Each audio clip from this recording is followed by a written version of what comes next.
House for sale on the south coast. Now, this property in Weymouth, which is an 8-bed Airbnb or B&B, which you could obviously put on Airbnb and booking.com, is up on the market for 775. Now, it was reduced here in April, so it's come down in price, and that's because I feel that they're trying to charge too much for this. The other aspect to note with this property is it does have planning for 5 apartments, so you could potentially turn it into 5 apartments. Now, I think if it was turned into 5 apartments, what would it be worth? Maybe 1.1, maybe 1.2 if they were 250-ish each.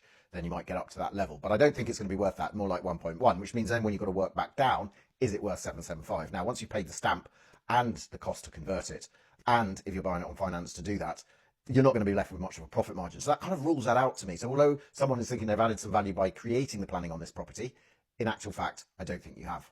So this is the property, and obviously you can see it is quite spacious and has some excellent views and is a really good location overlooking the sea and beach. Internally, it looks as though it needs some modernisation, and therefore, what kind of rate are you going to get? I'm not sure if it's running now currently or whether it's just up for sale and they've stopped actually operating it. It also doesn't say whether it has owner's accommodation, so whether it's aimed at owner occupiers or whether it is purely an investment purposes and that someone else will run this for you and you can run it maybe from a distance. So is this actually worth it? Well, in my mind, I think that is still expensive at 775, so it'll be interesting to see if it comes down lower. But if you're wanting an income producing property, this is a potential. And if you could do a creative deal, if it's not selling, then an owner could be open to that kind of stuff. And therefore you could run it for a while and utilize the revenue to actually start to pay for it. And depending on what the status is of the current owner, there might be various different options that you could utilize to actually end up owning this property without having to put loads of cash in. And actually it turns into a good investment opportunity. But sinking all of that money in the deposit and getting a mortgage and all of that kind of stuff, currently, I think it's still a bit toppy on price, but with the creative deal, suddenly it opens up things that other people wouldn't do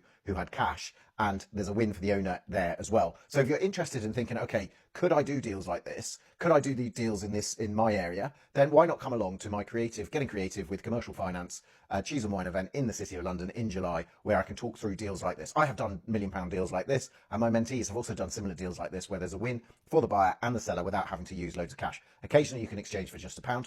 Maybe you need a little bit more than that, but you're not going to need hundreds of thousands of pounds to get into a deal like this. And if it's producing a nice income of, say, 50k after profit, then it might be worth looking at and examining. So why not? Give me a follow, and don't forget to comment below Cheese and Wine, and then I will send you the link. The link will be also in my bio.